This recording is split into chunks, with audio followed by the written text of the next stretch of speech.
The year was 1984. I was a slightly overweight teenager and particularly young looking, which at the time was the opposite of what I wanted to be.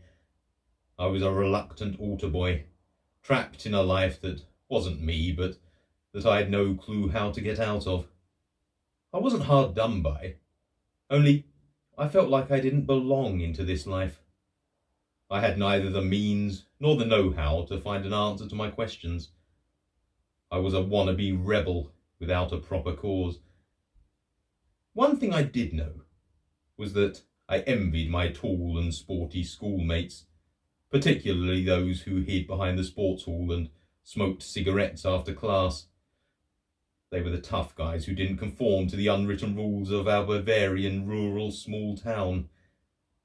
One of these guys was particularly charismatic, Alex. Our parents knew each other, and I got to spend many afternoons with him and his brother due to parental arrangements. We listened to our record collections and talked about how dull and unsatisfying our lives were. My cheesy music tastes, however, were not for him, and he must have suffered a lot in those days as a result, being forced to entertain me.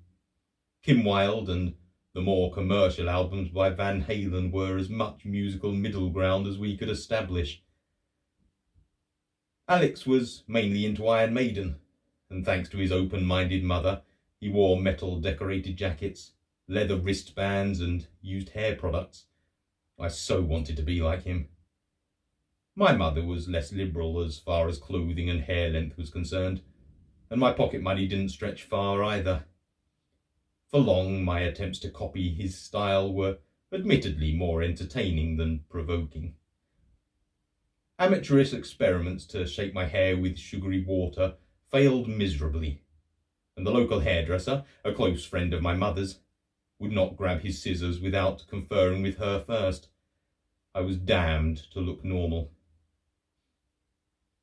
One of those days we spent together at his house, Alex introduced me to Billy Idol and his music, and my heart beat faster and my gay teenage hormones were romping mad too.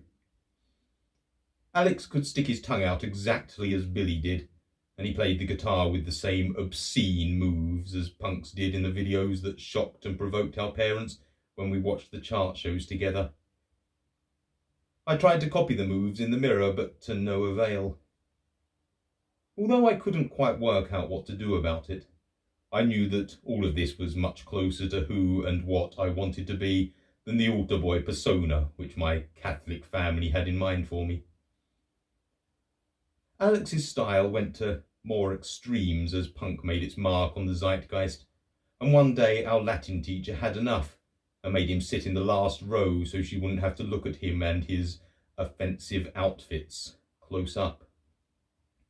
Her intended insult shocked the more timid ones of us, but it idolised Alex in our eyes.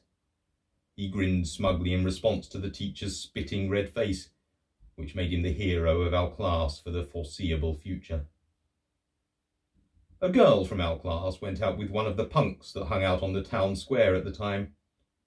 We were frequently told by our teachers to join that worthless bunch if we didn't perform well in tests.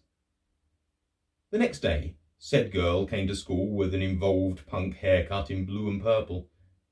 She was sent to the back of the room too, and she, too, smirked as she picked up her bag and swapped places with someone who would now have to endure life in the front row. God, I was jealous of them, and wished I had the backbone to go against my family and do the same. It would be a few more years before I started stealing myself out of the house at night, smoke, drink, and emancipate myself from the norm. In 1984, I struggled.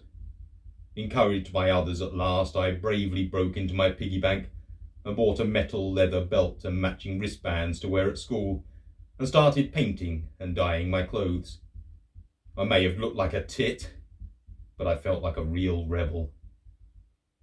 My hair was far too stubborn for an imitation Mohican cut, or to grow it long, but I had at least managed against all nagging to grow a long toll that would dangle into my face, and that week I took a bus to the next town and dyed it blue, and in a variety of different colours over the next year.